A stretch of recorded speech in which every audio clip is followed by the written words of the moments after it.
Hello students, आज आपण 10th standard जॉमेट्रीचा 4th लेसन जॉमेट्रिक कन्स्ट्रक्शनमधील प्रॅक्टिस सेट 4.1 मधील क्वेश्चन नंबर 3 पाहणार आहोत. पहा क्वेश्चन काय दिला आहे. Triangle RST similar triangle XYZ. Triangle RST आणि ट्रँगल XYZ हे दोन काय आहेत, ट्रँगल्स सिमिलर आहेत. आता याच्यामध्ये पहा आपल्याला कॉमन व्हर्टेक्स दिसत नाही, म्हणजेच या दोन्ही ट्रँगलचे व्हर्टेक्स काय डिफरंट आहेत. म्हणजेच आपल्याला काय मिळतील, दोन सेपरेट ट्रँगल्स कन्स्ट्रक्ट करावे लागतील. In triangle RST, RS is equals to 4.5 centimeter, angle RST is equals to 40 degree, ST is equals to 5.7 centimeter. आपल्याला ट्रँगल RSTच्या काय दोन साइड्स दिलेले आहेत आणि एक अँगल दिलेला आहे. त्याच्यावरून आपण हा ट्रँगल काय करू शकतो, ट्रँगल RST कन्स्ट्रक्ट करू शकतो. Construct triangle RST and triangle XYZ such that RS upon XY is equals to 3/5. आता आपल्याला हा रेशो दिलेला आहे, RS upon XY is equals to 3/5. याच्यावरून काय करू, आपण ट्रँगल XYZच्या दोन साइड्स काढून घेऊ आणि आपल्याला अँगल RST दिलेला आहे. म्हणजेच अँगल XYZ आणि अँगल RST काय असणार आहे, कॉन्ग्रुएंट असणार आहे. कारण दोन ट्रँगल सिमिलर आहेत, म्हणजेच याचे करस्पॉन्डिंग अँगल्स काय असणार आहेत, कॉन्ग्रुएंट असणार आहेत. मग आपण या रेशोवरून काय करू, ट्रँगल XYZच्या दोन्ही साइड्स काढून घेऊ आणि काय करू, आपण ट्रँगल XYZ आणि ट्रँगल RST हे दोन्ही ट्रँगल्स काय करू, कन्स्ट्रक्ट करून घेऊ. आता काय करावं लागेल, आपल्याला रफ फिगर काढावी लागेल. आता रफ फिगर काढताना याच्यातील कोणता ट्रँगल लहान असेल आणि कोणता ट्रँगल मोठा असेल हे आपल्याला ह्या रेशोवरून काय होईल, लक्षात येईल. आता RS इज इक्वल्स टू काय आहे, 3 आणि XY इज इक्वल्स टू काय आहे, 5. मग 3 आणि 5 मध्ये 5 हा नंबर ग्रेटर आहे. मग XY इज इक्वल्स टू 5 आहे, म्हणजेच XY ही ज्या ट्रँगलची साईड असेल तो ट्रँगल काय असणार आहे, मोठा असणार आहे. म्हणजेच ट्रँगल XYZ हा ट्रँगल काय असणार आहे, मोठा असणार आहे आणि ट्रँगल RST हा काय असणार आहे, याच्यापेक्षा लहान असणार आहे. पहा इथे रफ फिगर काढलेले आहे. ट्रँगल RST हा काय लहान आहे ट्रँगल आणि ट्रँगल XYZ ग्रेटर काढायचा आहे, कारण आपल्याला रेशो दिलेला आहे. त्यावरून आपण काय बघितलं, XYZ हा ग्रेटर असणार आहे आणि RST हा स्मॉलर असणार आहे. आता आपल्याला अँगल RST हा दिलेला आहे, किती आहे, 40 डिग्री. आता सिमिलर ट्रँगल्स आहेत म्हणजे त्यांचे करस्पॉन्डिंग अँगल्स काय असतात, कॉन्ग्रुएंट असतात. मग अँगल RSTचा करस्पॉन्डिंग अँगल कोणता येईल, अँगल XYZ. म्हणजेच हा अँगल पण किती असणार आहे, 40 डिग्री असणार आहे. आपण आता RST अँगल दोन साइड्स आणि एक अँगल दिलेला आहे, म्हणजे हा अँगल आपण कन्स्ट्रक्ट करू शकतो. आता प्रथम आपण ह्या अँगलच्या या दोन्ही साइड्स काय करू, काढून घेऊ, कारण आपल्याला हा रेशो दिलेला आहे. पहा आपण सॉल्व करू example. Triangle RST similar triangle XYZ हे आपल्याला दिलेलं आहे. रिझन काय येईल, गिवन. आता angle RST congruent angle XYZ. Reason काय येईल, corresponding angles of similar triangles.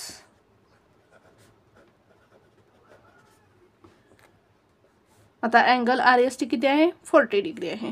But angle RST is equals to 40 degree. Therefore angle XYZ पण किती असणार आहे, 40 डिग्री असणार आहे, कारण हे दोन्ही अँगल्स काय असणार आहेत, करस्पॉन्डिंग अँगल्स कॉन्ग्रुएंट असणार आहेत. Therefore angle XYZ is equals to 40 degree. यांच्या ज्या करस्पॉन्डिंग साइड्स असणार आहेत त्या काय असणार आहे, त्यांचा रेशो काय असणार आहे, सेम असणार आहे. मग आपण करस्पॉन्डिंग साइड्स लिहून घेऊ. तुम्ही फिगरमध्ये बघून लिहिला तरी चालेल, किंवा इथे आपण लिहिलेलं आहे triangle RST triangle XYZ similar, इथे पाहून लिहिला तरी चालेल. RS ची करस्पॉन्डिंग साईड कोणते येईल, साईड XY, म्हणजे RS upon XY is equals to ST. ST ची करस्पॉन्डिंग साईड कोणते येईल, YZ is equals to RT. RT ची करस्पॉन्डिंग साईड कोणते येईल, साईड XZ. जर आपण येथे पाहून लिहिलं तरी पहा, पहिला काय घ्यायचं, RS upon XY, RS upon XY. त्यानंतर ST अपॉन YZ, पहा ST अपॉन YZ. त्यानंतर काय करायचं, RT upon XZ, RT upon XZ. Reason काय येईल, corresponding sides of similar triangles काय असणार आहे, ते सेम प्रपोर्शनमध्ये असणार आहेत साइड्स. करस्पॉन्डिंग साइड्स बट पण आपल्याला हा रेशो काय दिलेला आहे, काय दिलेला आहे पहा, RS upon XY is equals to 3/5. RS upon XY is equals to 3/5. आता या तिन्ही साईडचा रेशो काय असणार आहे, सेम प्रपोर्शनमध्ये असणार आहे, इक्वल असणार आहे. म्हणजेच आपण काय लिहू शकतो, या तिन्ही साईडचा रेशो काय असणार आहे, 3/5 असणार आहे. RS upon XY is equals to ST upon YZ is equals to RT upon XZ is equals to 3/5. आता यामध्ये आपल्याला RS आणि ST या दोन्ही साईड्स काय दिलेले आहेत, RS आणि ST. RS 4.5 सेंटीमीटर आहे, ST 5.7 सेंटीमीटर आहे. त्या व्हॅल्यू आपण इथे पुट करू. RSची व्हॅल्यू 4.5 सेंटीमीटर आहे. 4.5 upon XY is equals to ST किती दिलेलं आहे आपल्याला, 5.7 सेंटीमीटर अपॉन YZ. आता या साईड RT साईड आपल्याला दिलेली नाही, ही साईड आपल्याला काही घ्यायची गरज नाही, कारण आपल्याला या दोन साईडच काढावं लागणार आहेत, XY आणि YZ, कारण आपल्याला एक अँगल दिलेला आहे. Is equals to 3/5. आता काय करू, प्रथम आपण 4.5 upon XY is equals to 3/5 हा रेशो घेऊ. 4.5 upon XY is equals to 3/5 आणि नंतर काय करू, 5.7 upon YZ is equals to 3/5 हा रेशो घेऊ. आता आपण यावरून XYची व्हॅल्यू काढू. क्रॉस मल्टिप्लिकेशन करायचं. XY into 3 is equals to 4.5 into 5. आता हे 3 आपण काय करू, या साईडला घेऊ. इथे मल्टिप्लिकेशन आहे, या बाजूला आल्यानंतर डिवाइड होईल. आपल्याला XYची व्हॅल्यू काढायची आहे, मग 3 या बाजूला घेऊ.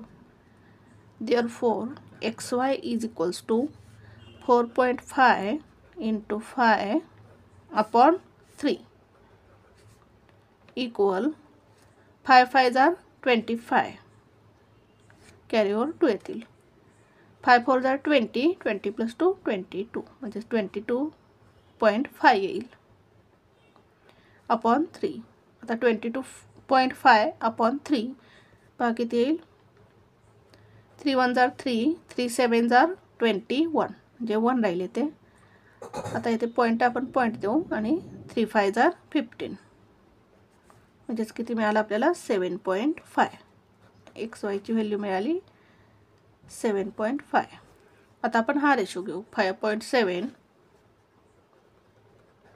Upon YZ is equals to 3/5. Cross multiplication करू. YZ into 3 is equals to 5.7 into 5. आता YZची व्हॅल्यू आपल्याला काढायची आहे. मग हे 3 काय करू आपण, या साईडला घेऊ. इथे मल्टिप्लिकेशन आहे, या बाजूला आल्यानंतर डिवाइड होईल. YZ is equals to 5.7 into 5 upon 3. 5 7s are 35. 5 carry over 3 येतील.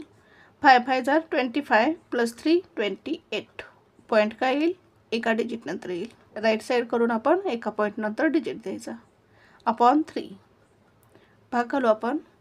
3 1s are 3. 3 9s are 27. 1 राहिले ते.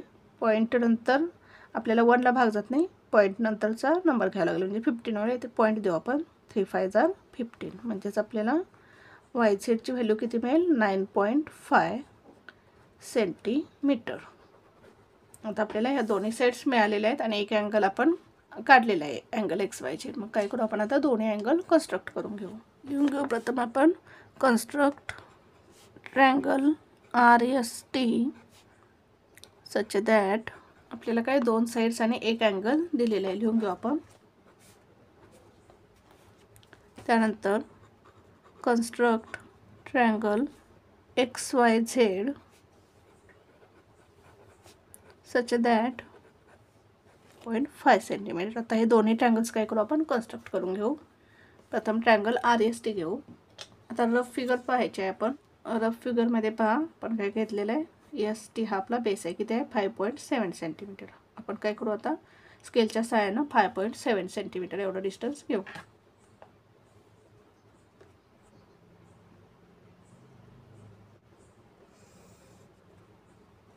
इथे काय एस आणि इथे टी. किती डिस्टन्स घेतला आपण 5.7 सेंटीमीटर. आता काय करू आपण अँगल RST काढून घेऊ. S angle RST. RST किती आहे 40 डिग्री म्हणजेच अँगल एस. RST म्हणजेच अँगल एस किती असणार आहे 40 डिग्री. मग या एस या अँगलवर काय करायचं आपण ही जी खालची लाईन आहे ती काय करायची आपण या ST वर व्यवस्थित ठेवून घ्यायची अशा प्रकारे.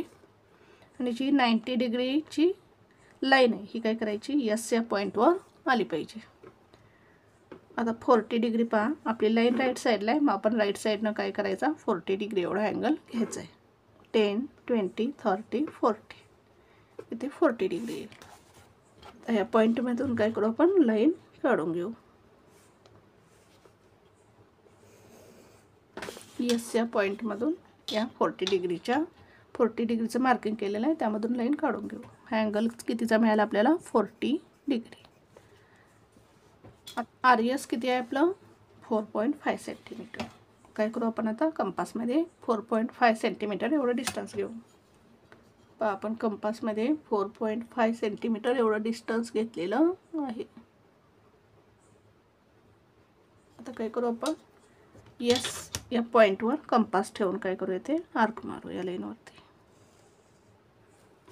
आता हा जो आपल्याला इंटरसेक्टिंग पॉईंट मिळालेला आहे येथे काय येईल R पॉईंट येईल. आणि या इंटरसेक्टिंग पॉईंटमधून काय करायचं आहे आपण पॉईंट R आणि पॉईंट T जोडायचं आहे. आता RS किती आहे 4.5 सेंटीमीटर. अशा प्रकारे अँगल RST कन्स्ट्रक्ट केला आपण. आता आपण अँगल XYZ कन्स्ट्रक्ट करू. तर आपण रफ फिगरमध्ये पाहू. आहे ते रफ फिगरमध्ये बेस YZ आहे. YZ घेऊ आपण. आता YZ किती आहे पहा 9.5 सेंटीमीटर आहे. मग आपण काय करू 9.5 सेंटीमीटर स्केलच्या सहाय्याने काढून घेऊ. 9.5 सेंटीमीटर. ही लाईन 9.5 सेंटीमीटर एवढी काढलेली आहे. तर इथे Y या पॉईंटला आणि या पॉईंटला Z नव्हते. YZ 9.5 centimetre. आता अँगल XYZ म्हणजेच हा जो Y अँगल आहे हा किती आहे 40 डिग्री आहे. म्हणजेच आता Y या पॉईंटवर प्रोटेक्टर ठेवून अँगल काढून घेऊ. पहा ही जी खालची लाईन आहे बेस लाईन ती आपण व्यवस्थित ठेवायची आहे या लाईनवरती. आणि जी 90 डिग्री अँगलची लाईन आहे ती बरोबर काय करायची Y या पॉईंटवर ठेवायची. अँगल किती आहे आपला 40 डिग्री. 10, 20, 30, 40. 40 डिग्रीचं मार्किंग केलेलं आहे आपण. आता Y या पॉईंटमधून काय करू आपण लाईन काढून घेऊ. आपल्याला अँगल किती मिळाला हा 40 डिग्री अँगल Y. आता येथे कुठला पॉईंट येणार आहे X म्हणजेच XY किती आहे पहा 7.5 सेंटीमीटर. मग आता आपण कंपासमध्ये काय करू 7.5 सेंटीमीटर एवढं डिस्टन्स घेऊ. 7.5 एवढं डिस्टन्स आपण घेतलेलं आहे कंपासमध्ये. आता काय करू आपण Y या पॉईंटवर कंपास ठेवू आणि असा आर्क मारून घेऊ. तर हा जो पॉईंट ऑफ इंटरसेक्शन मिळालेला आहे ते कोणता पॉईंट येईल XY किती आहे 7.5 सेंटीमीटर. मग आपण पॉईंट X आणि पॉईंट Z जोडून घेऊ म्हणजेच आपल्याला काय मिळेल साईड XY. अशा प्रकारे आपण ट्रायंगल XYZ कन्स्ट्रक्ट केलेला आहे. हा पुन्हा एकदा आपण एक्झाम्पल कसं सॉल्व केलं.